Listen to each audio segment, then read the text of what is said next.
Welcome to another installment of Tap In. I'm Maurice, and before I introduce the guys, let's address our new reality. All right, Donald Trump will be. Okay, let me hold on. I thought you were talking about the set. You talking about Trump? My bad. I started laughing. I'm like, we post-poverty, nigga. Like, this is post-poverty America right here, nigga. We got a lot of new realities. You know what I'm saying? But welcome to my humble abode. Things are good. So the crypto markets are up. Yeah.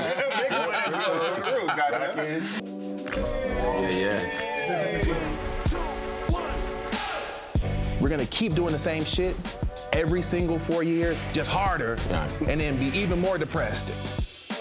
The mere fact that we constantly have conversation about who the GOAT is means we not thriving. Yes. Listen, right.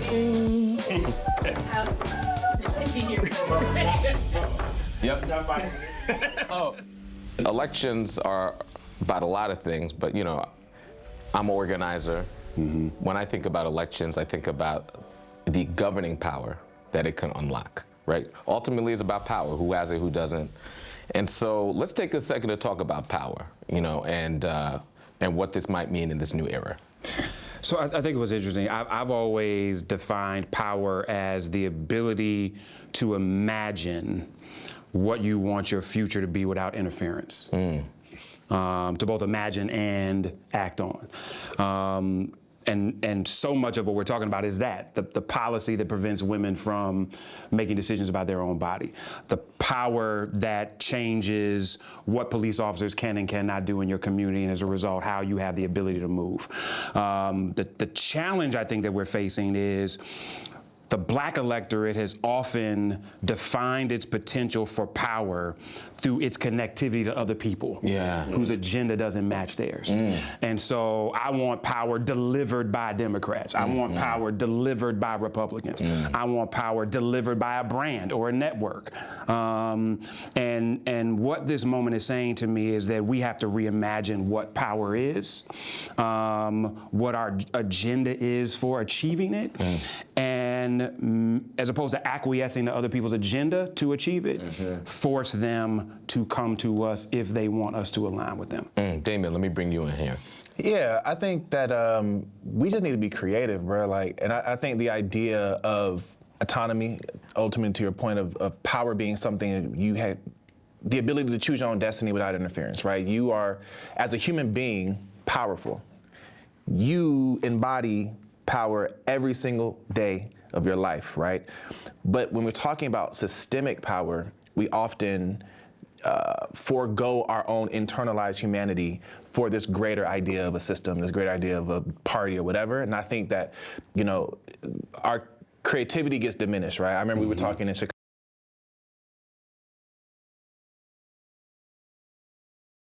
This pomp and circumstance event, right?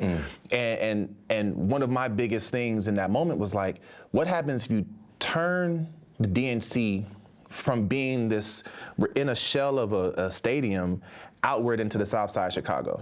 Like, what happens when it becomes the biggest block party that the nation has ever seen? Where you have door knocking going on, you have the millions of dollars that went into the production of this thing, going into small businesses, going into entrepreneurs in the community, that in the moment it happens would transform this entire conversation, in my opinion, because it's always been, you know, the Democrats, they don't love us. They never put money in our pockets. They don't come to the hood. They want to come to the hood when it suits them. And I'm like, how do we show that power is in interpersonal connections and it's in the idea of like self-autonomy, right? And I think we have to be creative with how we're like forging these new dynamics, because, you know, I'm wearing all black, got the shades on, because I'm grieving, right?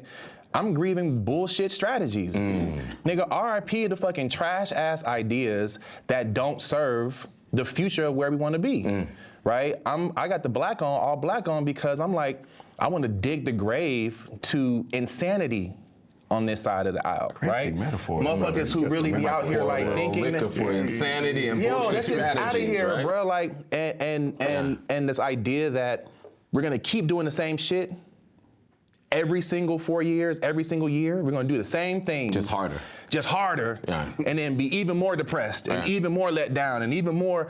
It's like, nigga, what are we talking about right now, right? So power to me is understanding that you as a person, as a sovereign being, can do wonders. And how do we band together as sovereign, powerful human beings to create the new systems where that shit can be enacted? I think we had to be just a little careful when we toss out power, because there's a lot of 48 laws of power folks out there, like who are looking at power as just. Have you read 48 Laws of Power? The manipulation of power. Oh my God! Like Wielding I power. read like a couple of those chapters, and I'm like, man, if you did all of this stuff, you would just be evil, like because the way you are using it to manipulate. And I think it's like power with a purpose, and a purpose for my vision is upliftment, growing, strengthening, fortifying people, communities, ideas that actually really serve us. So I think as we say power, we just have to put that little addendum that it isn't. We talk about not power for the sake of power, but power as a tool to create the world, like you are saying, we imagine, and that we can sort of. And I think. But can't we just acknowledge that power is power? Yes. And then it manifests itself differently based on who is attempting to either create it and or share it. So it doesn't change what power is. Right. The question is, what does Elon Musk's version of power and the manifestation of power look like versus what does ours? But it doesn't change what. I want us to stop trying to make certain words mean a bad thing. And power is what it is. Exactly. And we talked earlier, like, we should be power hungry. Absolutely. Just not power drunk. That's right. And the moment we start diminishing the value of power, the goodness of power, that's when we give it up. Well, one of the things that I said immediately today I said we need to be, in my opinion, focused on gaining money, which is a resource, power, which is another resource, so we can push things, create agendas, support people, platforms that help us. I think a lot of, if I'm going to psychoanalyze some of the people who were very disappointing to me in this election, the part of the electorate that was like, oh, we're not just going to do something because, I feel like in a way it's like saying we want to have power. We're trying to grasp power from this situation and wield it. However misguided or misdirected it was like, hey, we want to have some power in this situation to say and determine. And even though I don't like the sort of gleeful sort of expression of that from somebody I really looked up to, I won't say his name and give him any power by saying it, but it was literally, I feel like it's like, this is how I exercise the little bit of power I have and say, I told you so. So there's that out there too. Look, everyday people are frustrated with this system, right? And so we were having this conversation. I don't blame voters. I don't blame working people, right? I always try to think about the systems that we're all under. When people talk about crabs in a barrel, I'm like, look, when we talk about that analogy, we often are frustrated with the crabs that are kind of trying to climb up. I'm like, who put us in this barrel? Crabs are supposed to be in the sea, are supposed to be in the beach. There's enough room for everybody, right? And so how do we focus on the folks who caught us, put us in that barrel, built the barrel, right? That's always where I want to return to in this question about power, because then we're talking about agendas, we're talking about collective agendas. I think what Damon said is super important because we spend too much time focused on white supremacy versus black creativity. And the moment that it's not about denying its existence. It's that we don't defeat it by focusing on it. We defeat it through the divine creative, and whether that's art or whether that's institution or whether that's opportunity. The moment we feel free enough, it was funny you start talking about money. rest in peace to Quincy Jones. Quincy Jones said, Rest in peace. Rest in peace. Fucking guy. Yes. Yo, Yes. Listen. Yo, I thought he Quincy Jones couldn't die. said- I thought he couldn't die. He was one of those people that I'm like, never gonna die. do not want him to leave this earth. Yeah, because he stay outside too. He was partying Outside like a rock with star. all of us. Like, but bruh. that's the beauty of it, though. That's why his loss, as big as it is, hurts less. Because that Negro shared so much. Like if Quincy felt you, he'd give you his home phone number. Factual. Like, and would pick up. And so he said once, he said, if you are doing art for the money, it never becomes as powerful. God leaves the room when you do it for money. That's right. That's right. And even as it relates to power, we're not doing what we want to for the power. Yeah. We're leveraging the power we have to transform. And until we get to a place where we blow the cap off to walk in our divine creative, whatever that is, we focus on the white supremacy. That's right. And we never can. It's almost like our parents and grandparents used to say, you got to be half as good, twice as good. Right. And I'm like, why are we processing who we are through them at all? What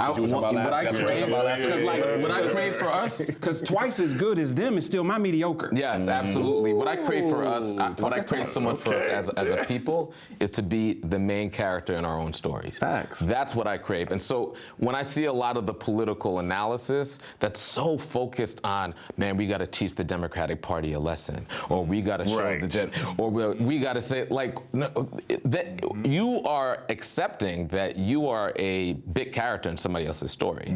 But when we start off from the premise of what are we going to do to establish our agenda and then advance our strategy, then they are characters in our story, right? And I want hopefully in this moment of reflection, where a lot of our folks are in a condition where we didn't get the outcome that we maybe wanted, that reflection could possibly rearrange that order so we could be main characters. You know, it's deep that you brought that up, bro. I was listening to a brother has a podcast, and he was talking about Marvel films, right, and DC films. And he was like, isn't it fascinating that there have been a number of different versions of Batman, a number of different versions of Superman, but Superman ain't never died. Batman ain't never died, right? But we can't get Black Panther back because we lost one person. So the superhero fictional character has died because the Black character that played him is gone. And I think this is a very interesting conversation that we have when it comes to agendas, and it comes to social movements, it comes to platforms that we're developing. The platform has often been predicated on the quote unquote character that's leading that thing. And then when that character dies or is removed, all of a sudden the platform comes into question. The platform is less powerful. And that is, in my opinion, something that I've noticed way too often in the Black community. It's an engagement in saviorism. Yeah, It's saviorism. that It's one like- person. On the way to the airport to come here, I was in a car, and it was the driver had on French-speaking radio, and I thought he was Haitian, but he was from African country colonized by France. And I said, well, what do you think about the election? And then he started talking about gas prices. And then my eyes were on the back of my head, and I was just listening to him more and more, and he clearly has an accent. And I said to him, well, you do know that you're at risk. He said, no, but I'm here legally. I'm here legally. I said, brother, as someone who's Black in America, who's born here, I can be disappeared. And I have every right, supposedly as a citizen. Oh, so sorry. That better not have been the nigga. Oh, hell no. Hey, don't edit this shit out. Shame. That was this man right here. Shame. We're in mourning. We don't have a shared destiny. That was the We don't have a shared destiny. Decency.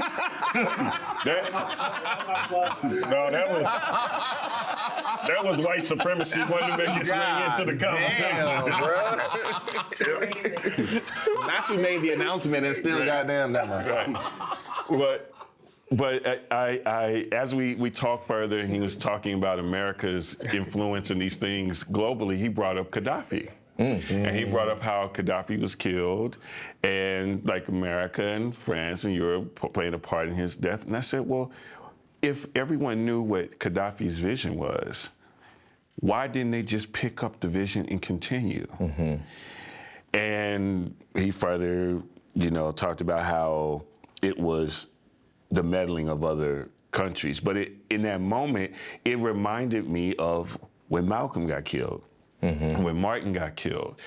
Despite what you think their vision was, it was this idea is if we take this person out, then we will kill the movement. To that point, I've interviewed Mr. Farrakhan a number of times, and I asked him once, I said, what's one thing if you could do different, you would do different? Yeah. And he said, Jeff, who's the leader of the Mormons? And I was like, I don't know. He said, you heard it here first. He said they got a $100 billion investment portfolio and you don't know who their leader is. Yeah. He said that's what I would have done different. And so when you brought up Black Panther, I actually like that he died. Not Chadwick, but that we have to remember the introduction of the first movie was of his father dying and him becoming Black Panther. Black Panther was not a person. Black Panther was a position. It was a position of defending the people. And so it wasn't about this Black Panther. It was about the Black Panther, who is the defender of Wakanda. And you could have it taken from you. It could transition through death. That to me speaks to a shared destiny that we don't often have. Because we're more worried about the person that is Black Panther than are we defending a common good. And so we've got a real conversation we have to have about what does shared destiny look like in Blackness. Because for some reason we have acted like it means we all got to agree on everything. And that shouldn't be what it is. There's multiple pieces on the chessboard. We're not all going to agree on the same thing. The question is, do you believe Black people should thrive? And if you believe Black people should thrive, I'm not questioning how you get in there.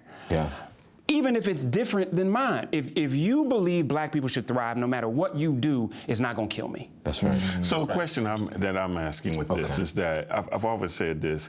I feel like if we just binary this and just say good and evil, right? That evil will take any instance of evil and say, it's with us, right? You drop a hammer on your toe, evil's like, I'm claiming that. It is, evil doesn't like parse out like, oh man, you weren't real evil. You ain't really down, but I feel it bothers me, and I want to get your insight on why you think this is the case. That all of these groups and people have the idea of I think good, and I think they want to get to a place where there's some freedom and liberty, but it seems that there's becomes more fighting with how that should look than the actual execution of the work. I think because we're unhealthy fighting for survival versus on a healing trajectory pushing to thrive.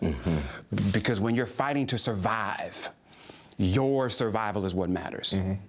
When I'm fighting to thrive, our evolution is what matters.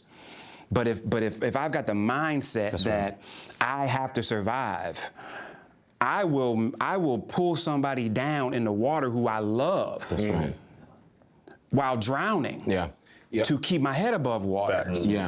So I think one, we need some collective healing, especially of leaders. You should almost have to have a psychological evaluation before you become a leader. And ongoing mental health support because this shit is hard. But the moment you stop thinking that, think about this, think about our sayings, our expressions. We are survivalists like a mug. Like, how you doing? I'm making it. That means you good. How you doing? I'm all right. That means you good. I'm hanging on. Like, that means you good. Maintaining. What you doing? I'm grinding. Really? As a state of being? That's what you want to do? Yes. grinding is perpetual, is just a bridge to building. Yeah.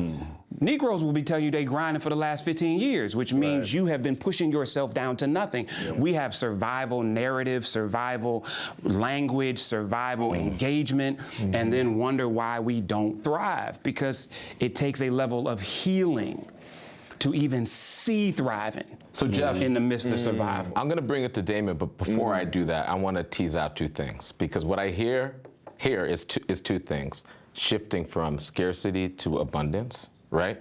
And how that changes how you look at everything and how you look at what might be available. And the other thing, with you. Yes, and the other thing is shifting from isolation to collectivity, right? And seeing yourself as connected to a bigger we and what that does. That's one of the reasons why I organize, right? I've been an organizer since I've been a young person. And most of my organizing career, I was completely anonymous, right? Nobody knew my name. I didn't appear on anybody's Google searches. Over the past 6 years, I've decided to be much more public in my organizing. For a very deliberate reason, because I thought it was important for people to actually see up close what organizing looks like. So all of my public moves are very deliberate. It's me in public organizing, me in public with other leaders, me in public being accountable to an organization, right? Not just be like, this is my hot take, I woke up today and this is how I feel. So that I could help introduce what public accountability looks like for leaders, right? So one of the things I recognize is, like, yes, people follow people, but when people are following people, what are those leaders sharing with folks, right? And how are we building organizations? So when I decide to move to a different role, right, all of the people that came to the organization because they were inspired by me are now locked into an organization and not a person or a personality, Absolutely. right? Absolutely. So Damon, in this conversation about going from scarcity to abundance, going from isolation to being part of the collective, how does that hit you? I think that I understand in the principle that you're saying, from survival to thriving. I just think that we misappropriate language. I think the way that Black Americans have endured this country has been a thrive. We've thrived in this country. It has been based on, it was introduced because of survival, but when we talk about creating language, when we talk about creating academic frameworks of understanding, when we talk about building culture on a global scale, like, Black folks in this country are thriving. So I would love to understand what is a shared definition of thriving, right? Because if we're saying that we don't get to oftentimes touch the fruit of what we've created, if we're talking about not being able to take that money to the bank and be like, yo, I'm gonna get the next fly thing or invest in this real estate, whatever, then cool, we can have that discourse. But I believe that because of the survival that we've been taught and has been passed down through our DNA, like, these elements that we say we're surviving and we're struggling are actually us thriving. And if we see it, when I'm going to the projects, I go into the hood, and it is a very much like Section 8, scarce mindset, me and my family, whatever, you also see a huge communal appreciation for sharing resources. Yeah. You see people who are opening their door and the kids is out running, and we're seeing community, right, in this context. And I'm just curious if there's a way that we're able to redefine what we're seeing, and maybe not. Maybe we turn the cameras off and we don't have this conversation in public, because goddamn it, we do that shit too damn much too, right? Maybe the new strategy is like, hell yeah, nigga, I'm about to keep grinding, nigga. Yeah, we grinding ourselves down, y'all. What's up with you? We grinding because we me. oftentimes think that we have to be the loudest. We have to be the most seen and visible strategist, right? We have to have the most dynamic thing to say and the hot takes that's gonna go by. Like, bruh, actually, I'd rather, nigga, we crabs in the barrel. So are. You know what? We turn the cameras off and backstage. We have a different language. You dig what I'm saying? My dream is for somebody to thriving. come up to Black folks or a leader and like, so what's going on with the Black people? Nothing. Same shit. Same shit I thought was going on. And then we quiet and have everybody saying, what is going on? These motherfuckers just too quiet. I swear to you, it's a dream of mine that we are so quiet that people get unnerved, wondering, what the fuck are we up to? And while we're being quiet, we're executing and we're developing and we're putting things in place. What really, I swear to you, it was like, I was pissed when I saw the video of that white dude from, I think, 1960 or 70, talking about how we don't want everybody to vote. This is what we want. And you think about this, the Project 2025 is it's not a 5-year agenda, it's not a 10-year agenda, it's a 50-year agenda. That's right. Like, when I'm looking at these things and I see how people are playing a long game, we want fast food results, and we're playing against people who are creating 7-course agendas. But let me be clear about being quiet, though. But I just want to come back to you for a second. I'm finished with that. I'm gonna let you go. Let him cook. Let him cook. But I want to say, you know what? Cook it up, nigga. Goddamn. But you know why I fucks with you? You know why I fucks with you? Go ahead. Because from the time that I met you, you always have this spin on it that says, we're a little bit more than this. You always have this spin that's positive. You know, I may be in my soft guy era, but I am still a little cynical. I'm trying to work on that. What I like that you often provide this sort of different sort of vision of what you can imagine we can be. I think we need both of those things, because I think the cynicism often does protect us from walking in spaces like, hey, that's a cave, and there's some crazy shit that might be in there, and we're like, But then you'd be like, hey, man, there might be a pot of gold in that cave, and I like that. You can go in the cave, though. I will be back here cheering you on. No, for sure. I mean, listen, dude, like, I just want to thank you. I appreciate it. Thank you so much. Can I get half the gold if you find Thank you so much, sir. Trust me, listen, it's there. We're unearthing it. We're going to thrive, right? It's going to be us. It's going to be community, right? That's what you're talking about. It's already, bro. Like, I just think that, like, you know, Brother Phil was saying that, you know, he doesn't believe that there's racial unity as much as he believes that there's class unity and all these things. And I'm, okay, cool.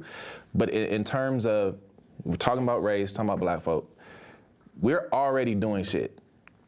It feels like we often have these diabolical conversations. It's like, we need to tear down the system. We know a lot of them niggas. Fuck the system, burn this shit down today. I feel triggered. I've always been. I feel a little triggered, bro. I've always been the person that was like, say less.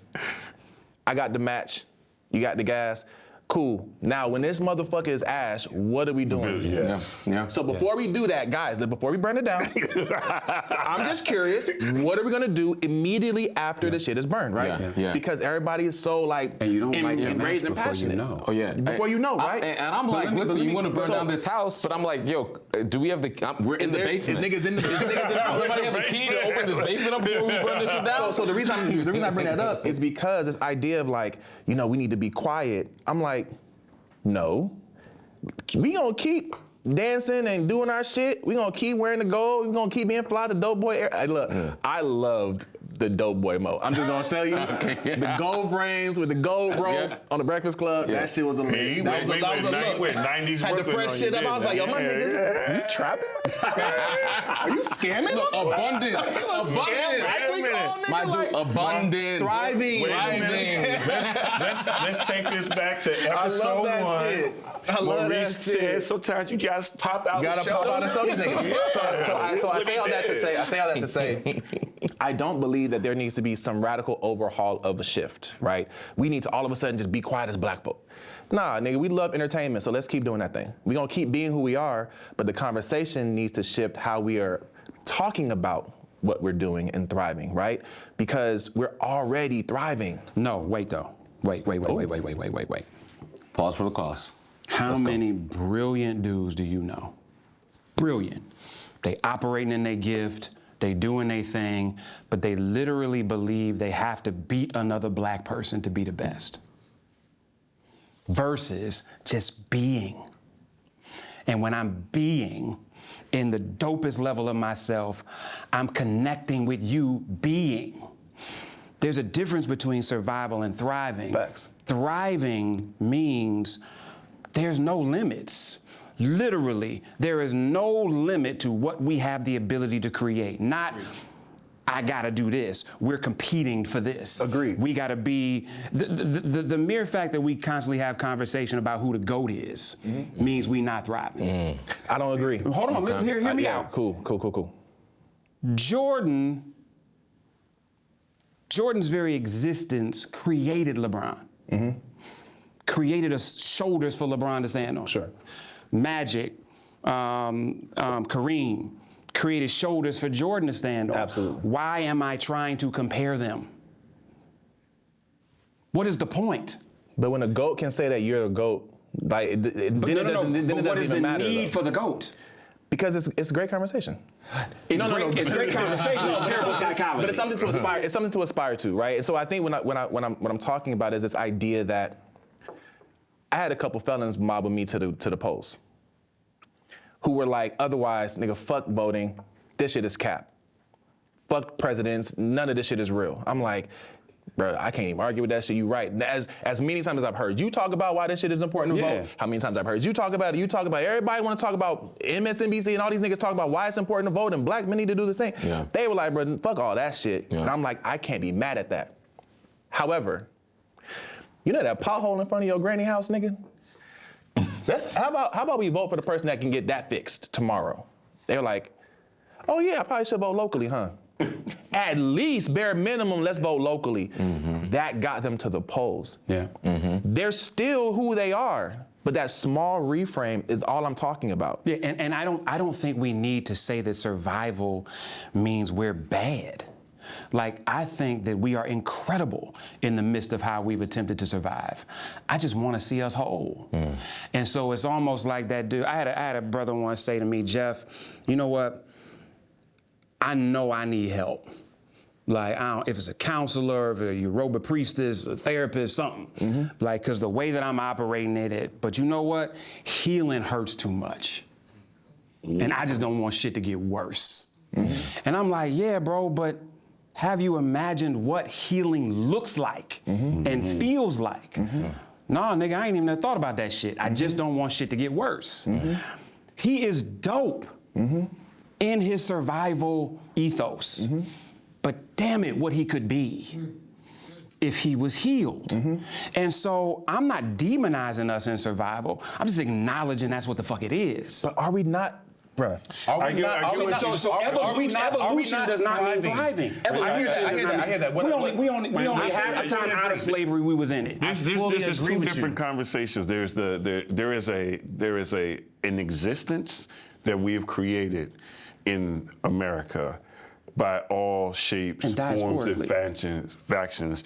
We have thrived in terms of like academics, in terms of music, in terms of dance. There is a thriving existence, but there is also a survival mindset that doesn't allow people who are even thriving to embrace the fact that they thrive, to embrace the fact that they deserve certain things. And this is real shit. This ain't me just like hypothesizing. This me talking to people, and when they get good things, and when good things happen to them, they still say, this is supposed to happen to somebody else. It's a very personal conversation. Man, you had, this is real shit. Even in the midst of thriving, if your mindset is set is still survival, you can't really enjoy it. Thriving is surviving with more resources. Like what the, like, thriving, if I had what I needed to thrive, I'm still surviving in this world. What you need to survive. I understand that, but even and still you have in saying what you that, need to thrive. No, Look, bro, water is rain and the ocean, but they ain't the same. That definition of, but you have what you need to survive. We have what we need to survive. It might not be everything we desire, based on whatever our desires are and where it comes from, but the ability to still wake up today and go live my life as a human being. Like, I'm simplifying this shit because a lot of this shit is based on capitalism. A lot of this shit is based, like you said, what you got versus what I got. Damn, nigga, I'm on Instagram scrolling and it's a comparison thing. I want to be better than somebody else. Sure, but as a human being, when I go to South Africa and I'm seeing people who don't have what I fucking have out here still turned the fuck up. Living in townships. Turned up. I'm talking about joyful as fuck. I'm like, oh, because y'all understand the true essence of living is I have what I need to survive. right now. Therefore, I'm bringing all of the joy and the life of my existence to the table in a way that's not diluted or convoluted based on some goofy ass product that somebody's trying to sell me. So now when we start introducing the ability to purchase these products and all this other shit, now I can, yes, sure, I'll get some Nikes because I want them, but nigga, that shit doesn't define my ability to thrive. Are you So defining thriving by the acquisition of things? I'm saying, I don't think that's what either of us are saying. what I'm saying in this moment is that language matters. And when a brother tells me, I want to heal, but I'm scared because I don't want it to get worse, I'm like, say less. Absolutely. Let's redefine what survival actually means to us because it has been this negative connotation. I've been the nigga that said it. Oh, how you feeling, man? I'm grinding. Bro, but if I was in the car and my brakes was grinding, would you feel safe? Hell no, nigga. Great, so stop saying you grinding. But like, this idea of like, I have what I need to survive, and yeah, nigga, I'm grinding. Oh shit, actually, let me celebrate that shit, bro. You have an ambition to want to get to it every day. In both sides of those, you still have defined grinding, but not thriving. So if whether I'm cool with it and I'm just gonna keep going, or just stop grinding, stopping something is one thing. Envisioning something else is very different. I was talking about the language. Like when I know, talk about the language of grinding. But the language still leads to something else, right? Right. So if I say, stop using this language, what am I going to start using? Right. And so I think I love this conversation. I don't think this is about the ability to acquire the accoutrement of capitalist society. I have seen thriving in poverty-stricken places in ways that I often haven't seen it in spaces that have a great deal of access. Absolutely. Because the thriving is, how do I view myself within the context of the world, and what am I capable of? Absolutely. We have seen people who are legitimately wealthy who have put a cap on who the fuck they are. And put a cap in their own And heads. let me say something about that because, you know, we're talking about language, right? We're talking about words. And we've talked about survival, right? We've talked about thriving. But to your point, there's people who have all of the accoutrement, right, of capitalism, right? That's how you say it. I mean, that's a favorite word of our good friend Cisco. He says accoutrement. You said accoutrement. You said accoutrement. I think right? Listen, I'm not French. How do we say this? Listen, yeah, you know what I'm saying? How do we say that shit? the most interesting man in the world. Listen. It's people who got shit. Man, you was It's people who got shit. you was talking to the brother in the cab. Parlez-vous français? Listen, it's just the attitude. You throw that, you know what I'm saying? Exactly. But then there's the decadence, right? Then there's the overconsumption that isn't necessarily, to me, abundance, because you could have a little and live in an abundant reality. Facts. You could have all of the money and not understand how to leverage any of that in any. And to me, it's not about the accumulation of wealth or things that put you in abundance. Period. It's how you're able to leverage the things and the people and the networks that you have in order to advance. What does right? it mean to gain the whole world and lose your soul? Exactly. Which is why I think feel about like I was wrong. I'm wrong when I tell the homie, hey, stop saying grinding because of this stupid ass analogy that I just came up with. I'm like, let me celebrate that grind, because that ambition is the same reason why these motherfuckers are Fortune 500 business owners, because they're putting that work in, getting to it. So let's redefining this language that, again, going back to culture and creativity. We say these things, thriving, survival. If we put a definition on there and we put a different energy to these things, then we will be able to actually have that more abundant mindset in the hood where we're trapping and grinding and whatever, and seeing each other as less competitive and more community, so that we can pull these resources together is the point that I want to And let me ask you Are something. you just trying to throw everything under the umbrella of thriving? No, I want to just honor, I just want to honor effort. I feel what you're saying. I just want to honor the effort. And let me ask you Okay, something, right? okay. Because sometimes I enter into these conversations and it feels like, in some ways, these are false debates, right?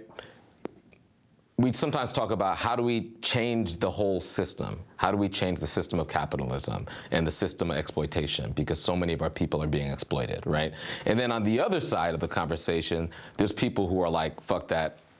I need to figure out how to eat today and how to grind today. I don't got time to figure out how to change systems and be part of your organization to change the whole system. I need to figure out how to make sure I can eat and my babies can eat. And I think both of those realities are important. We need to figure out how to eat today, how to make sure our babies eat today. And then also we need to come together to figure out just how we're not at the challenged. cost of other people eating. Absolutely. Facts. Absolutely. And that's different. Yeah. And the whole shared destiny component is Right. how do I go as hard as I can to create for me and mine without killing you and yours. Yes. So I think when we talk about this, let me finish this point, is that we have, to your point, and if we look at this in terms of art creativity, oftentimes when you are broke as an artist, when you don't have resources, it forces you to be creative, abundant in thought, thriving in the creativity of that. And when you get to a certain point, then the expectations of other people, can you do it again, the money and the resources and all that other stuff that now you have, and you should be able to start to diminish the point where you were thriving. In the absence of all these things which forced the creativity to come out, and you had an abundance of that, and then you get to this space, and then now you somehow can't find your creativity because it's been capped. And so I get what you're saying, that in certain spaces, there is a thriving that is happening. It is happening.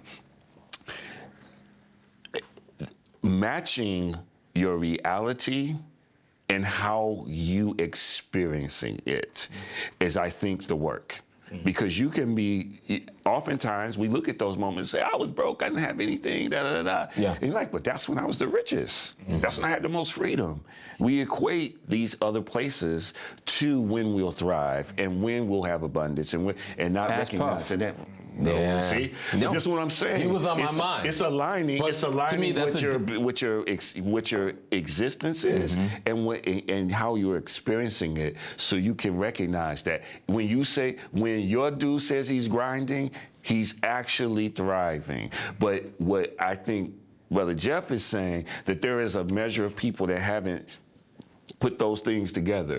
That sometimes when they say they're grinding, that they have stuck themselves in the idea that they're grinding, and that's all they will continue to do. And whether it's the reality is different, that's how they will experience it. I hear that. Yeah, I feel that.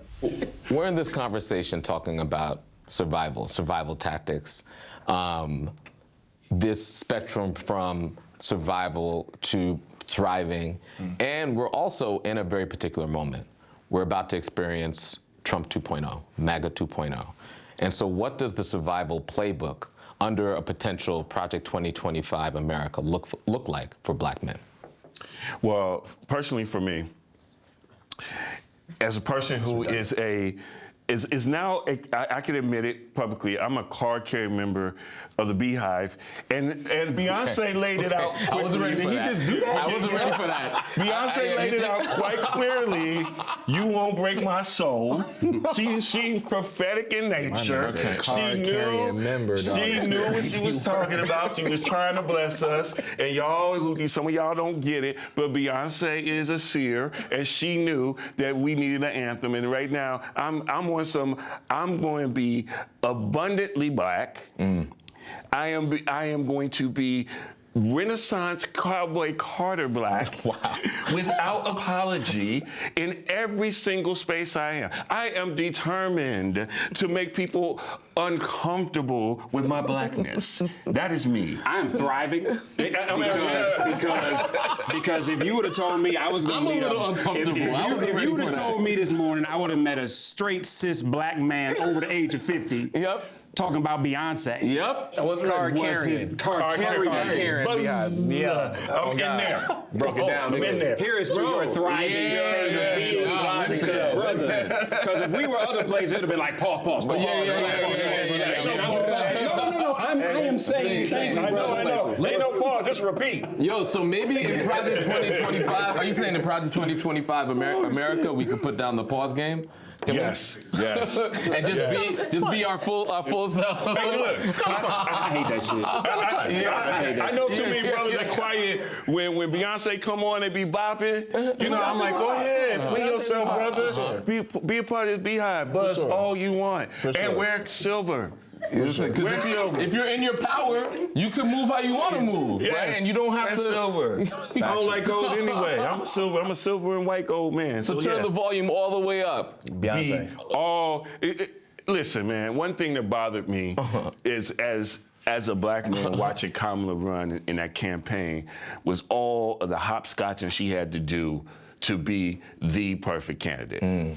She had to appease this, appease that, appease this, appease that. And this crazy white man just doing all kinds of crazy foolishness, not having to do anything but say and appease the ridiculous of who he is, which aligned with the ridiculous of his constituents. In some ways, she was playing the political version of the pause game. Every time she made a statement, she had to be like, pause. You know what I'm saying? A pause, right? And what if she pulled the volume all the way up? A political pause is a crazy word, but I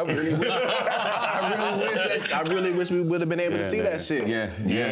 I wish we could have seen that shit. No, on God. Press 16 whenever you need it. I know, man. It's in the DNA. You know his family. You know my lineage. Stop playing with this man, okay?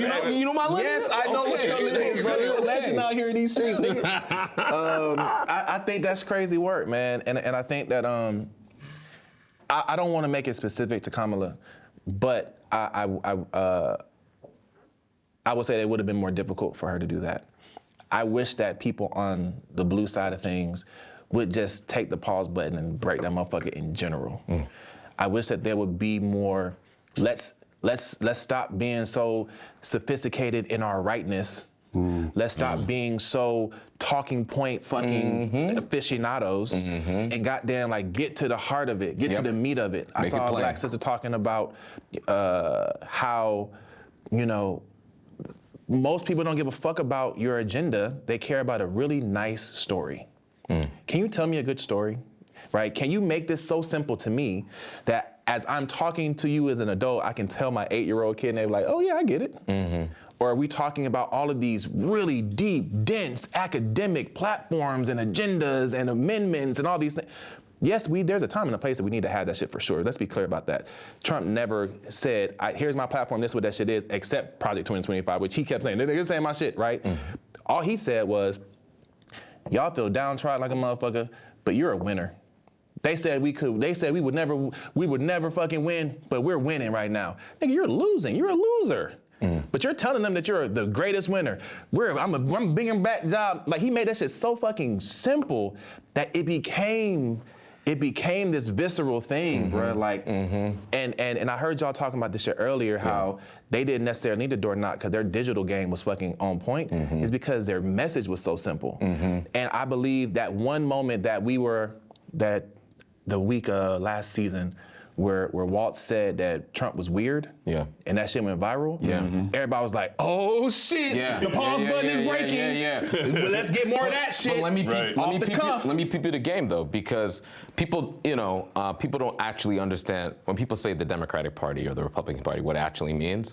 It means several things, right? But what it's definitely at the level of presidential politics, it means maybe a half a dozen, maybe more consultants. Right? We're uber wealthy.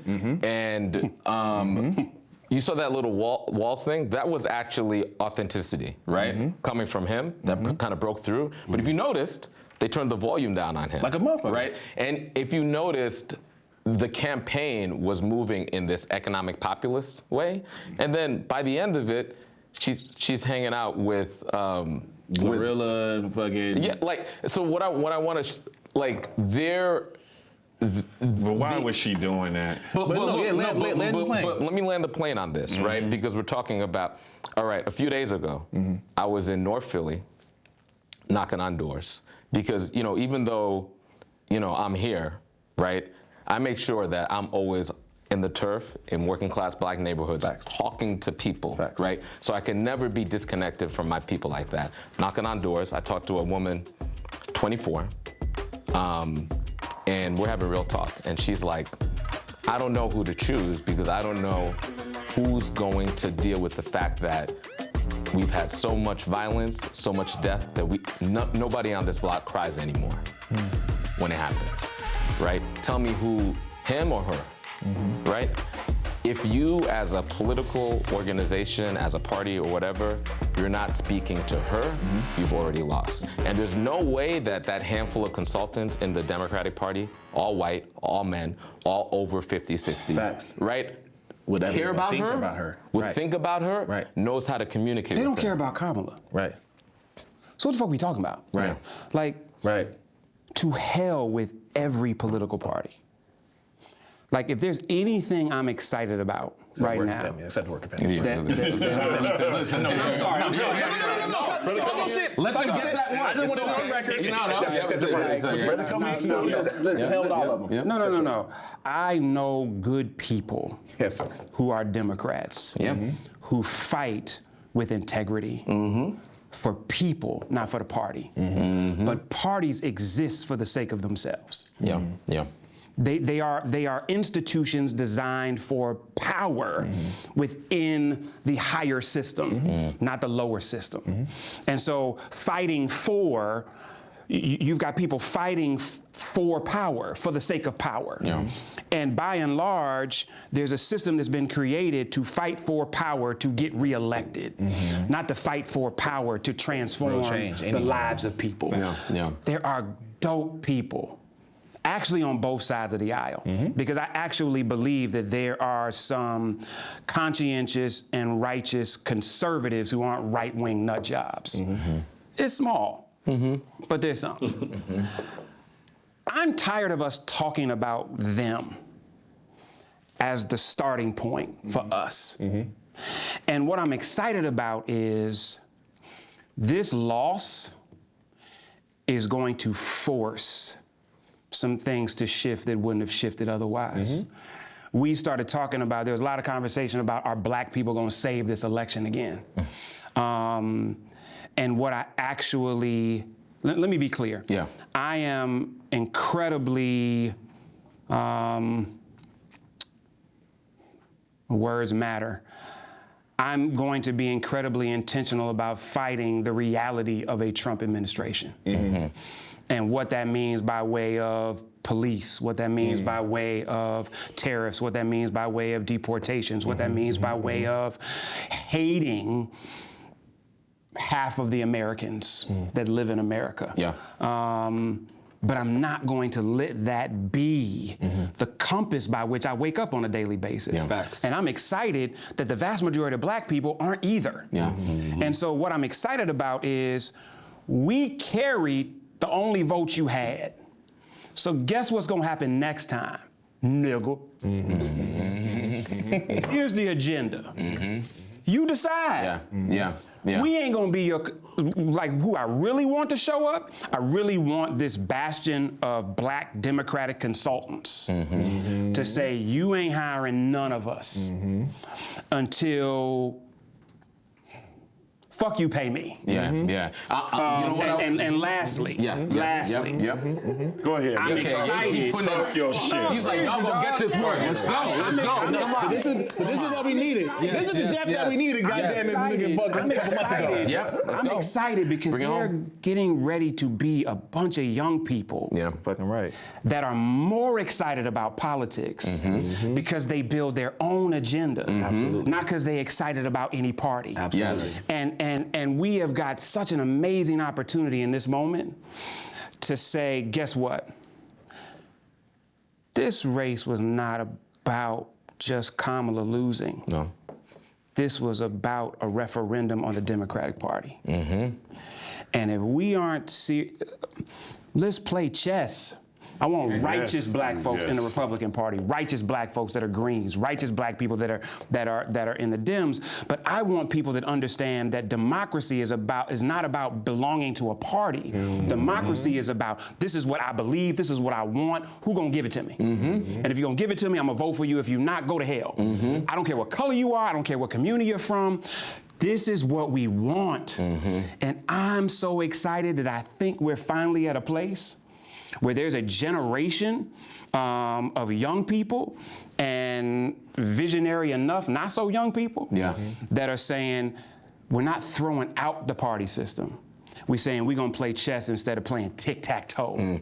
Let me speak on We talked about the whole idea of bringing Seconds. politics to young folks. Yeah. And when I was in Philly, with Maurice, and we were walking around, and we were encountering young folks, and there was a sincere interest in the conversation. It wasn't like we were like, hey, come over here, young people, you know.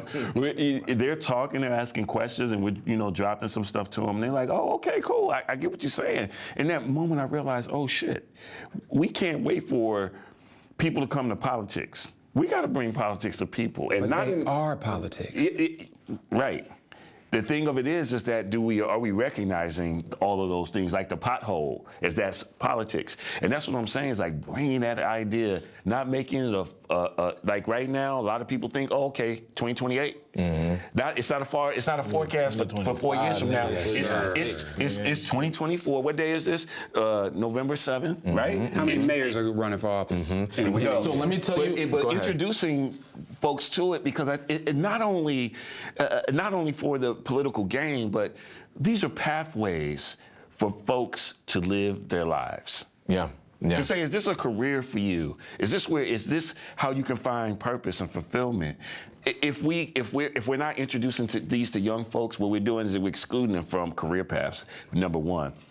But we're also setting up this gap of apathy because they're not engaged, they don't know, they're kind of wary, they see the bullshit going on, like, I don't want to be a part of that. Yeah. But if we bring it to them earlier, like those young folks that we were talking to, I feel like we would get a lot of people who have that healthy cynicism, but they have that youthful bravado of like, I'm going to change the damn world, and they have sort of a base of that righteousness that you're talking about. So let me tell you something that makes me excited about this moment, right? Because, you know, I went through all of the processing and all of the different stages of grief, right?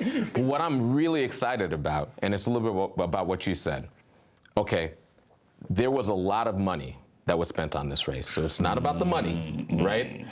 There were a lot of... A little bit. No, you need some money. No, but how, like, nigga, put some numbers on the table. Right. Upwards of... The campaign raised over $1 billion. Over $1 billion. Over $1 billion. Future Forward had $200 million. Yeah. Okay, thank you. Okay. Let's talk real numbers. So bro, like, over $1 billion was raised and spent. So people can't say like, oh, only if we had more money or only if people really support, right? Right. It's not about that, right? It's not about all of the smart people. There were a lot of smart people saying smart things, right?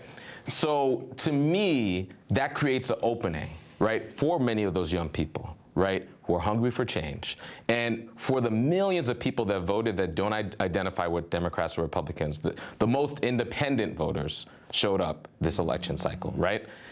I get excited about that. And, you know, I'm a little, you know, I'm in my box and I'm building independent political power, right? But what I see is this opportunity. If, like you talked about those black consultants, if they decide, fuck it, we're no longer going to be Democratic Party consultants. We're going to be black Yes, sir. strategists, right? Can you please explain Okay. that you talk about, what was the percentage of black women? 92%? 92%. What was the percentage of black men? 78%. 78 already. Well, but we're still counting votes in California. Wait. Those percentages got turned out when you gave black people less than 10% of the money. That's right. That's right. So you gave white folks talk your shit. hundreds of millions of dollars Absolutely. to not turn out their people. Right, Talk your right. shit. What are we talking about? Right. Like, Shit. this is over. 100%. Like, this is over. 100%. And I didn't mean to interrupt you, but but please, let's I go thought on. your Yes. point was so important. Yeah. But to Damon's point, people don't understand these numbers. No. There are white boys right now getting ready to the Gold Coast and vacation like they fucking won. Oh, listen, win or lose, here's the thing. Exactly. Here is the grip. Exactly, Here's the dog. grip.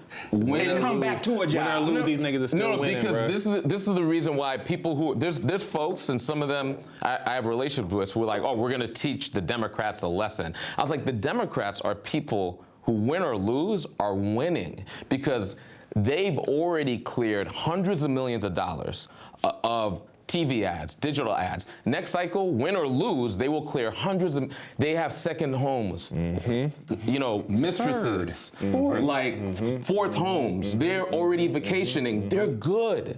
The people who, because we're in Trump's America, may not be good is that sister in North Philly wondering about, I'm so numb because of all the death right? Or the undocumented immigrant, and also immigrants who are naturalized. Here's the thing: there's some immigrants who thought like, oh, well, I have my status. And they don't realize they actually have an aggressive denaturalization plan, right? You know what I'm saying? So there's some people who thought that I'm gonna be safe because I'm not y'all, right? I'm gonna be safe because I'm not y'all. You don't actually realize, like, they don't fuck with any of you, right? I told that brother, be careful But out the here. point I'm making is that there is this fallacy that we're gonna teach Daddy Democrat a lesson, right? Again, the Democratic Party, this is a white supremacist idea, living rent-free in your head. It's like, we're gonna teach them a lesson. They don't care about you. They've already won, right? And when the worst parts of the Project 2025 agenda happens, they're going to be chilling, right? If God forbid they get on a list, they could travel. They could get on their private jets. Where are you going to be? You're going to be here, right? And so for me, the opportunity here, if we have enough courage and we stand in our abundance, is like, what does it actually look like if we step into a politics outside of the two parties for real? Yes. Right? Because they're going to be saying like, look, you're agitating a little bit too much. You're getting white people in the suburbs afraid. We got you, right? Don't talk that shit. Don't like, we got you. Let us, right? Who amongst us are going to be like, nope, we're not playing that. We are building our agenda. We're doing things on our terms. If you want to come to us on our terms, we could have a conversation, but this is what we're moving. I think that this is the best opportunity now, because it's clear that all of their strategies, all of their money ended up in a cataclysmic loss that we could rebuild on our terms, right? Without thinking about, oh, what is Daddy Democrat gonna do for me, right? What are we gonna do for self? Because we have the talent. All of those black strategists who are captured inside the Democratic Party, all of the resources, we have resources. We have enough money, right? We have enough resources, we have enough strategy. What if we decide, all right, let's get around and actually build it?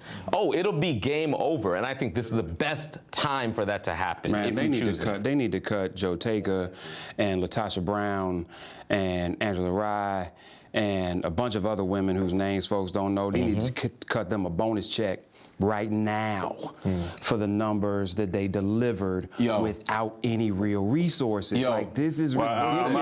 I'm going to put on for one Miss Ashley Allison. Ashley Allison, our very own boss lady Allison. Without question. You know, she's speaking to people's truth out there, and every night I seen her, I was like, thank God she's on my side. Bro, listen, I've never seen such calm rage. Listen,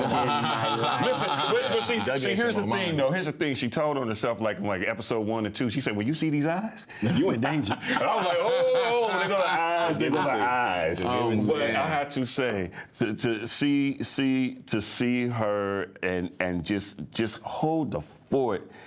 Like, hold the fort against all that foolishness night in, night out. I'm proud to know her and be acquainted with her. And I think we definitely got to give her to our sister. And I would be remiss if I didn't say that I said that she was going to come out, be one of the darlings of this election cycle, and I think I have been proven right. Listen, any black man. Any black man over 50. You know what I'm saying? I'm not taking credit for her. I'm just saying. I told you so, ass nigga. Okay. Any black man over 50 riding with Beyonce, you know everything. Yeah. You know everything. That's right. You damn Facts. I've been working on being an old man for a long time. That shit is hilarious. Oh, man. I just don't want to be in a room when single ladies come on with you. But let me tell you something. But real talk. Like, I've observed a lot of people with significant power, and the people with significant power are the ones who are the most comfortable. Are the ones who, when they hear single ladies and they're straight cis black men and they do the dance, right?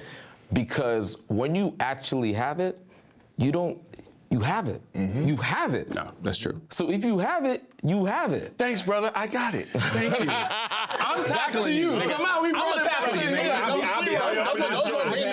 I've had 1 or 2 people look at me when shining is on at the red light. Yeah. You can't. I was rocking Virgo's Groove the other day, man, on repeat. She's gonna need to endorse this episode, goddamn. No, for real. Yeah. Tapping in. And you know, we were grateful because our brother was supposed to be with us, man, but he finally made it, man. Can we bring Mandela? Wait. Why wasn't he here? Because he was computer scared of the smoke. issues. Oh no, computer issues. There were my bad. computer issues. Oh, no, white Because- supremacy messed up things. white supremacy, My bad. Yeah, he helped Milwaukee. They held it down. Yes. Yo, my brother Mandela, you in the building? Let's give it up. Come on. Wait a minute. Because I got smoke for you. Okay. I'm ready for it. I got smoke for you, dog. I'm ready for whatever the conversation. I got smoke for you. Are you drinking? You want to pour a little bit? After this week? Where your glass? He's like, where the weed at? Let's get some microdose. Hold on. Let's get some microdose. Little libations going on here, brother. Good? Hello. All right, thank you. Hello. I'll take the rest. Hey, brother, thank you. Yo, Hey, thank y'all, man. Thank you for This is where I want to be, man. Yes, sir. You Right, go. that's right. home. Yeah, we've been waiting for you, bro. So can we jump off the porch with something real quick, please? Jump off the Let's go. porch. Because when production brought it to our attention that this instance happened and you weren't here, I said, this nigga's running from the smoke. I said it out loud. He did say that. I said it out loud. Hey, I said, that's why this nigga's not here. Yeah. Told us his plane got drowned. The Guardians, the systems were down. But we heard about yo homie. Yeah, your home. And let the record reflect, I'm always running to the smoke. We heard about your homie. Was it Mudang? Remember that? Remember that conversation that we had a couple episodes ago? Just because I'm a About- Blue Dang scholar doesn't make me the homie. He takes no responsibility. Nah, Mudang chose you. Dang did choose him. I might have heard it. Am I tripping? You were there with us, right? I was Okay, there. cool. I remember you distinctly saying, how did you find Mudang? You said Mudang found me. Remember that? Hey, look, a lot of things find us in our life journey. Touche. Well, okay, my question to you, sir. And this is pre-tapping. We not tap. Nobody can tap in except Mandela. Goddamn. All right. Did you hear that Mudang predicted that Trump was gonna win? Okay, all right, I'll tag that. Okay, go. You know what? Maybe Blue Dang was trying to warn us. Maybe we didn't listen. Context matters. We didn't listen to our glazed savior. Okay, Blue Dang. If you read any sort of biblical text, Yes, sir. God will send a messenger, and Yes, it's God. up to us to listen or not. Come on now. Mudang tried to tell us. Let the is all rocks I'm cry saying. out. You say Mudang for the children? Mudang is obviously for the people. Okay. Mudang gave us a warning. Mudang is for black women for sure. Mudang was Paul Revere. Right. Wow. That little bit hip Not the he's watchman on the standing wall. 10 I'm just saying, man.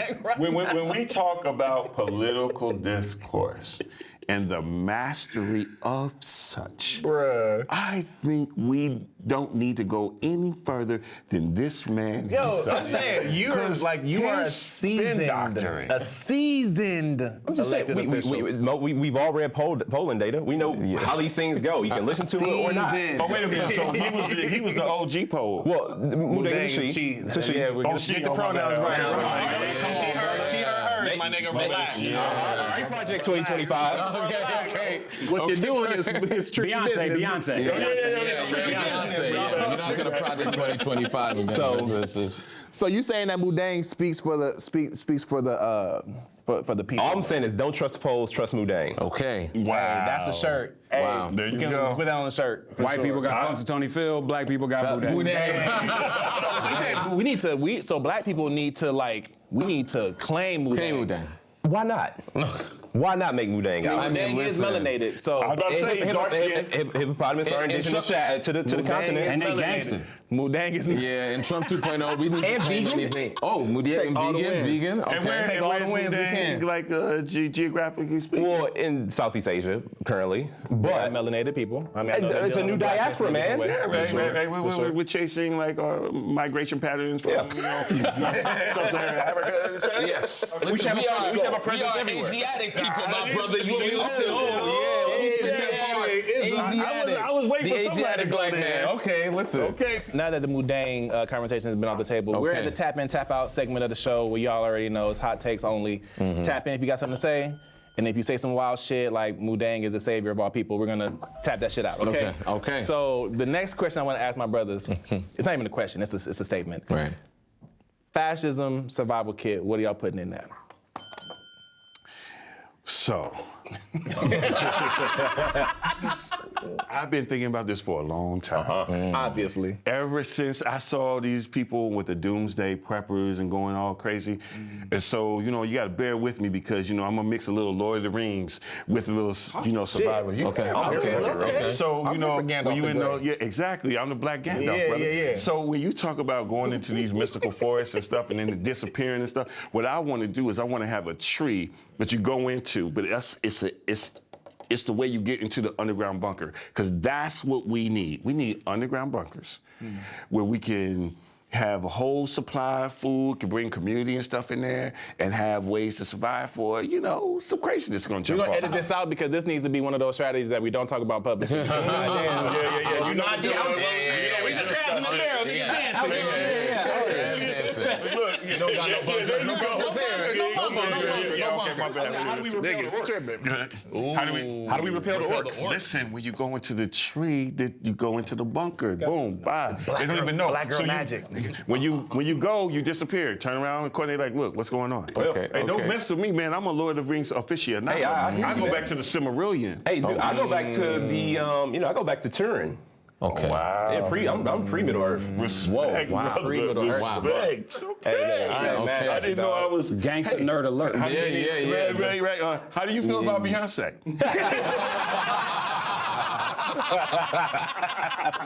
Oh man. She's the white wizard.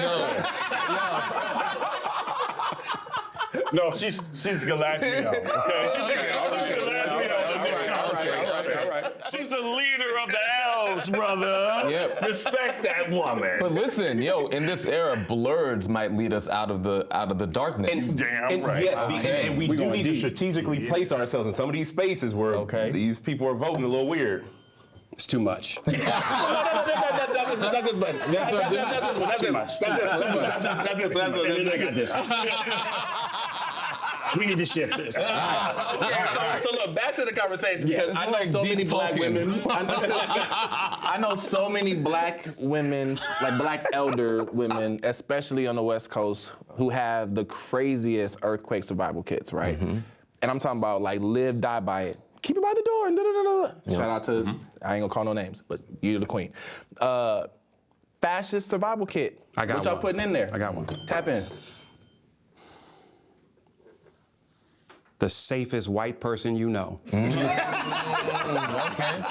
Yep. That has convinced the white supremacists that they on their team. You gotta have, it's not a hostage, Right. but it's an ally. That when the people come, they go out and say, we're in here, go by. They're in here, go by. That's all I'm saying. I got one. Just step by the door. Go ahead. Yeah, I'll give you that. Listen. The ghost is said by the door. There you go. Yo, the person that MAGA people love even more than Donald Trump. Oh shit. Whoa. Do we need that person to exist? No. Listen, Person? Yes. a black MAGA Republican with the fucked up hairline and a second white wife. Supercuts. Oh, wow. Like that The supercut, person. the supercut. Yeah, the supercut. Supercut Negro. The supercut Negro with the Yeah. second white wife. One indicator All you in. can tell about a black man about where he is in the culture or outside the culture is their hairline. You know what I'm saying? Wow. You went there.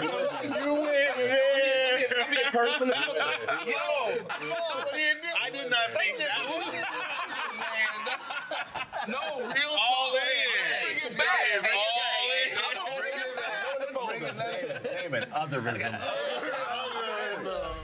Listen. Wow. Yeah. They love that person. Strategy. Yes. Yes. Find you one of them. Chess. They love that person more than anybody on the planet. That's 3D chess. That ain't the regular chess. No, that's better than my white person. Okay, what's in your survival kit? Not optimism. Don't give me optimism. I mean, I was gonna say some Japanese whiskey for sure, because niggas gotta drink this thing away. But now I'm inspired by the shit y'all talking about. Okay. I'm really I'm thinking that. I'm like, do we need to bring in the Dungeons and Dragons card game to make? I did. Like, I got the dice. I got the dice. Yeah. Like, Now I'm in this don't play world with right me. now. What do I need in the survival kit for fascism? I don't know, man. Magic. I mean, listen, I ain't gonna hold you. I mean, I said black girl magic Yeah, for sure, okay. but I need black women around me, bro. I need black women around me at all costs, bro. Well, how else you gonna survive? How else? That's what I'm saying. How else you gonna survive? That's true. Getting the fuck up out of there. No, I'm saying like that's the message. It's like how else you go? You need black women around you. How else you gonna survive? Yeah. We need to black bag Drake and take his plane. Oh. If we now Take this. Are we gonna start this again? plane. We got to Why go. y'all putting me? Why you putting me gonna as a hold this nigga hostage, dark-skinned man bro? in a position to defend Drake? Oh, Don't do it. yeah, Don't- you're don't always start in this that shit. Don't- position. So, is RFK scarier than Elon Musk? Jeff. Well, the face said it all. I think we're done here, bro. Next topic. Let's go to that underground bunker. Let's just be honest that it's Freddy Krueger versus Jason. And they're both scary enough That's a bar. that we need to mitigate both of them. That's a bar. Real shit. Go ahead, Mo. Hurt. Look, Elon with governing power yeah. is nasty work. That's right? nasty It's work. nasty work because if you understand his psychology, he really believes that everybody on the planet is an NPC, a non-player character, right? So he doesn't have the empathy that you're accustomed to. He's willing to practice whatever random idea he has in his head on us. And look, when it's rockets, those rockets could fail over and over again until he gets one to perform. When it's people and the populace, that is probably one of the scariest social experiments I could imagine, right? Literally the richest person on the planet with multiple government contracts, right? Currently, hundreds of satellites in the sky, right? Which is governing all types of business with rockets flying around. And now he has the keys to the White House. He has the keys to the empire. That is Diabolical. Is it more Diabolical dangerous work, for than a sure. white man trying to prove that he's not the biggest low achiever of his family? I would say that is scary, but look, this is like way different level, like on so many different planes. But when you give somebody power of the FDA, and when you give somebody power over, that's why I'm saying Jason and Freddie, are we really trying to compare But think about the lunacy of two white men that are going to be given unchecked power in this But administration? think about how much infrastructure Elon already controls, whether it's internet or whether it is a network of vehicles on the road that can stop in an instant if Tesla like just decides to flip that switch. RFK is just in command of his lunacy. Yeah. Elon currently is in command of geopolitics because of how entrenched his multiple corporations are in so many, not just the United States, so many nations' operations, from aerospace to satellite technology and communications to automotive. I mean, But we talked about making it simple, right? Yeah. What about my grandmother not being able to get her insulin? Yeah, that is problematic. Again, I agree with everything y'all are saying. Multiple evils. But I don't even know if we should try to compare. Right. I agree. Like the geopolitical international piece is real, but so is my grandmother being able to get her insulin. So is the ability to approve drugs that will actually help people that will not get approved. Yes. Being in bed with the pharmaceutical industry in a way that will impact the world, not just the United States. And so these two are both scary on a level, and insane on a level that I just don't know if we've ever seen before in federal. So like you're saying, because there's denaturalization that's coming back to the country, that Elon Musk needs to be deported back to South Africa. Is that what you're saying? You gotta get this nigga the fuck up out of here? Okay, cool. Yes, he does. Got it. That's my contribution. So, report him. So the next question then. So Donald Trump is a. How many felonies does this nigga have? 34 felonies and counting. And counting. Well, not anymore. Donald Trump will never serve a day in jail or prison. I'm going to speak to the other part of this conversation, which really incenses me. I was at one time in a position to hire drivers to be on the road. And if you know anything about the transportation industry, it is a gateway from a lot of times if you are in prison and you come back and reintroduce society, it's one of the few jobs you can get. You can always drive truck. Right. But it's also restricted if you have felonies. And out of all of these things, because I have this personal connection of seeing men and women who sat across from me who wanted to have a job to take care of their family, background check come, they can't get the little $11 at the time that we was paying an hour, or $15 an hour. They couldn't get even that. I don't want to ever hear. As a matter of fact, see, this is the kind of petty shit that I think we need to be on. We need to be introducing bills that say, hey, look, a felony thing is not required. Like, if that's on the application, the Donald Trump Full Employment Act. You're right, there you go. That's how we need to frame it. Because I don't want to ever hear somebody talking about a felon can't get a job when this dude got 34 felonies. Oh. The fact that people, the fact that people's lives, the trajectory of their lives have been altered for something that they did maybe when they were younger, and this dude is getting felonies for stuff he did as a grown-ass man, not as a youthful indiscretion. As president. As president, not to mention owner of a university, and to mention steaks and watches and all other kind of shit he got going on.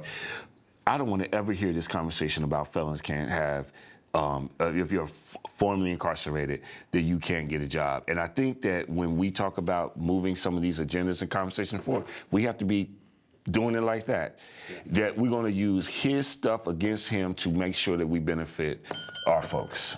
I think this nigga lives in prison every single day. I think we might give this nigga, we might give him. Hold on. I think we might get his dude. I think we might get his dude more credit than he deserves, bro. Like we were just talking about that. There's so many people that have affluence who are living in bondage. Spiritually. We're not talking about his wife. You're talking about him. Oh man, she's definitely looking like a hostage. Relax. Did you see her on stage? What is that? What is the goddamn nigga sign?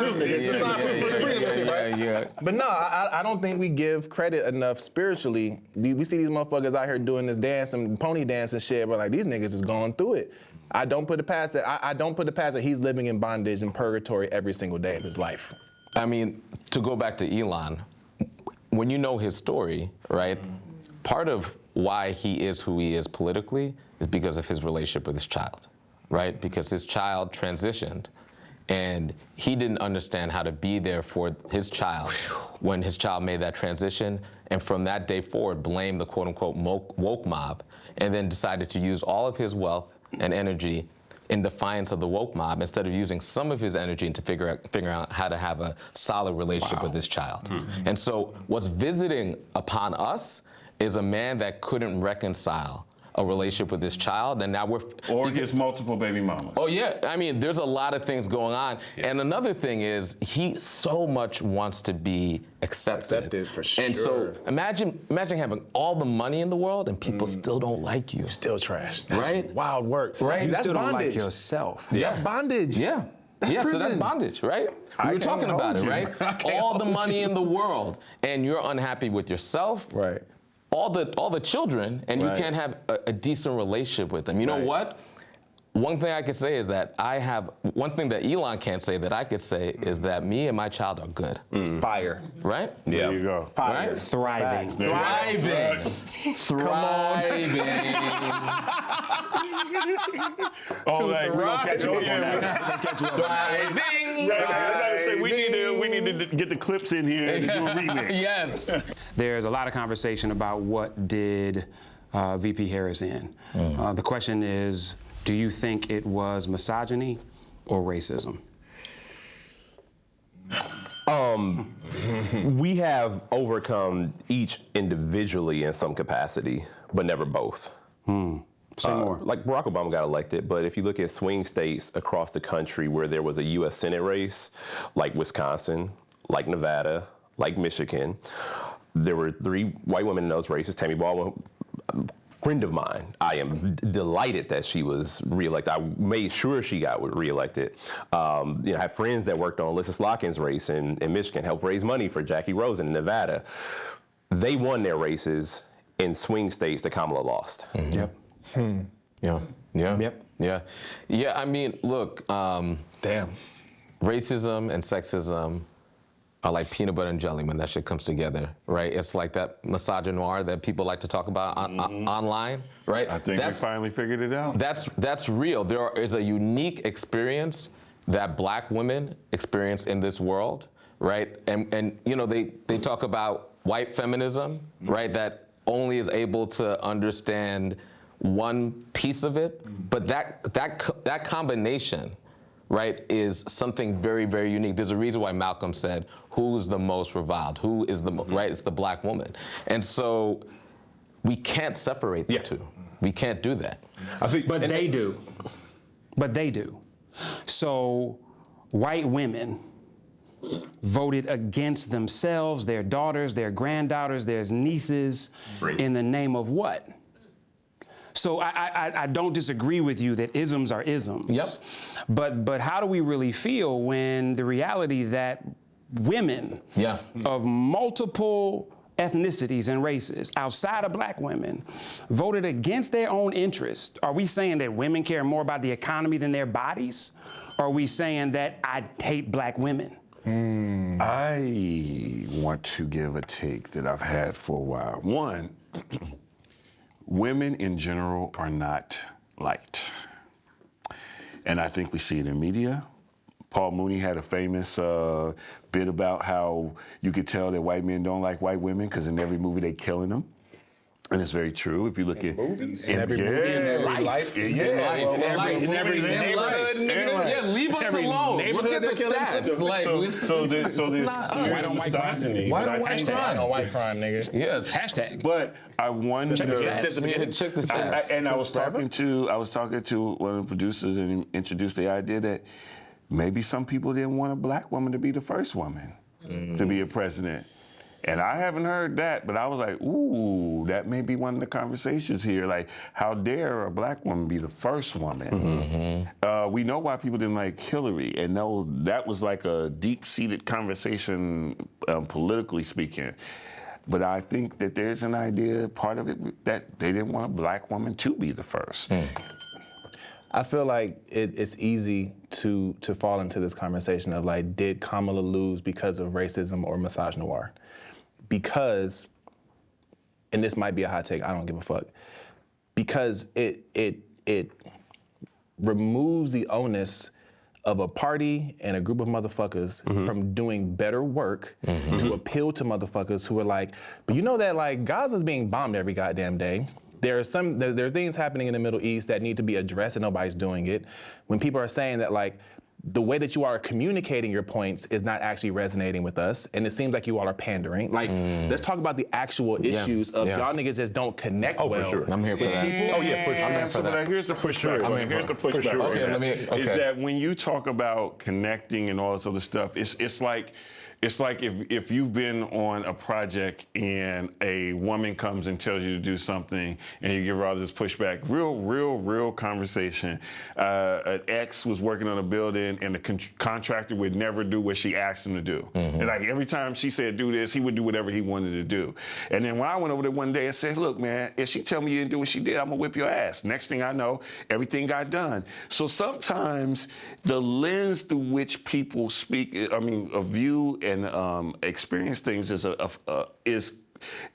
determining that connect. So the fact that it's a woman and the fact that 15 million less people showed up to vote for her than they voted for Biden, I think we really got to say, and I said this a long time ago, she doesn't want to say it's misogyny. She don't want to come out and say it's because I'm a woman, because then everybody say you're playing identity politics. She didn't want to come out and say it's because she's black. But I think it's very much that people have a problem with women, and especially that people think they like women, especially cishet men, because they want to sleep with women, but they don't like women. And I think that they want to possess women. Exactly. And I think that more people we need more time. Yes, and I think that more people need to come to grips with the fact that there are women who don't like women for their own personal things, and there are men who don't like women because they just don't like women. Yeah. Though they want to possess them. Yeah. Exactly. No, because it's about how women can function for them but not exist with them. Yeah. Or men who don't know how to say, I think you're dope. Stop. Yeah. Yes. Yeah. Versus, I think you dope because you hold this bag, because you clean my house, because you look good on my arm. We need a whole nother show. We need another show. But I think what's interesting is, why are we trying, even as we ask this question, why are we trying to pretend that it's one thing? Right. There are multiple demographics things. Right. that didn't vote for Kamala for multiple reasons. And we can think about the misogyny that exists within Latinx communities, Hispanic communities. We can think about the racism that exists. Like, I don't know what the hell is wrong with white women. Like, if we're gonna be honest, It's not our job, nigga. Relax, OG. It's not our job. No, that shit. But you know what? That's a slippery slope. Every time we get scapegoated, Yes. we take it. We talk about what we didn't do, what we didn't deliver. Like, how many times do we show up and say, you know what? Hold ourselves accountable. I know we turned out 80%, but we should have turned out 93. By the way, we did that. By the way, those are actual exactly numbers. what I'm saying. Yes. My issue is they need to own this. These white progressive women in particular who live in suburbs, they need to own this next 4 years because you talk big game about your body and then you voted against your babies. What the fuck? So I just wanted to make That was sure. great timing, by the way. I was waiting, man. I actually hit it earlier. Nobody heard it. I'm sorry. But no, this worked out perfectly. Okay. And so, the thing is, like, as we say, we can do both. Like, I do think that, the racist misogyny, that is a significant piece of it. If this is a stool, this is a leg. This is a big part of what happened. And also to mention those 3 swing states that I mentioned, those 3 women all beat white men who were running against them. So with that, I think that the messaging issue is something we absolutely have to come to terms with. People are not buying what the party is selling at this moment. That's right. The brand is in rough shape. I am a proud member of the party. Will be a member of the party for the next 4 years and years to come. And a member of the WFP. I was gonna add that part. That was gonna be my addendum.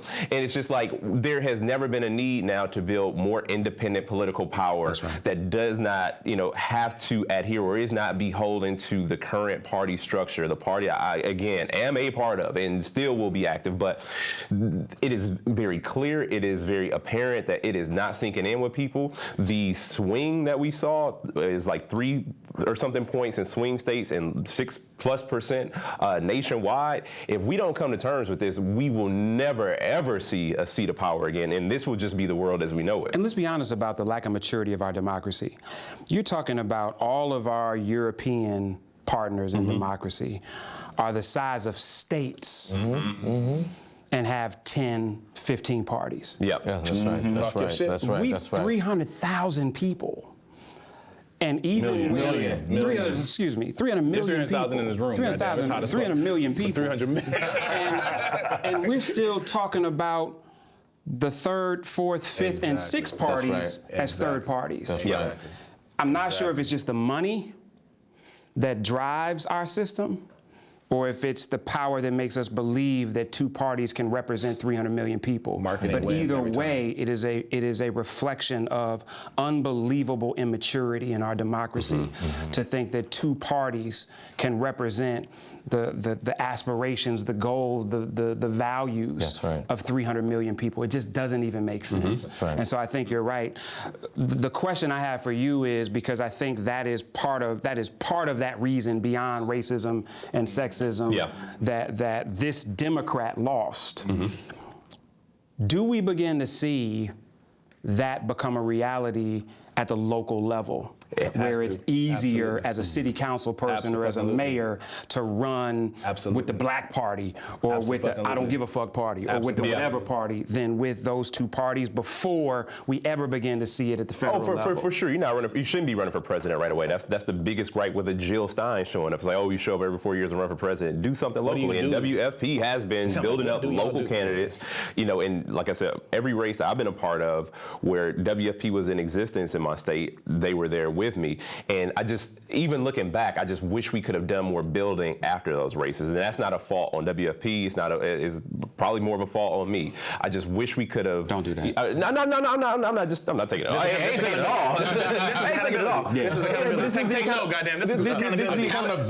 This is the accountability piece, right? And it's like making sure that we are doing more, you know, after we get a win than celebrating and building off of those wins. And right now, it feels like there is nothing right now. It feels like ground zero, and there's just no better opportunity for us to start that process, to start a real appeal to American people. I believe the gap is there, and I think that so many people was really like, hey, we want another option. Listen, I think it's day one for the beginning of America becoming a multi-party democracy. I fucking love that shit. But that's another conversation. We're gonna land that plane, brothers. Hey, let's get fist, because we not toasting with an empty glass. Yeah, that's right. That's right. I got a little something. Yeah, but no, we got. Okay, I'll pass that by, guys. We are Black Men. There you have it, another episode of Tap In. We are out. Appreciate y'all. All right. See y'all motherfuckers. Okay.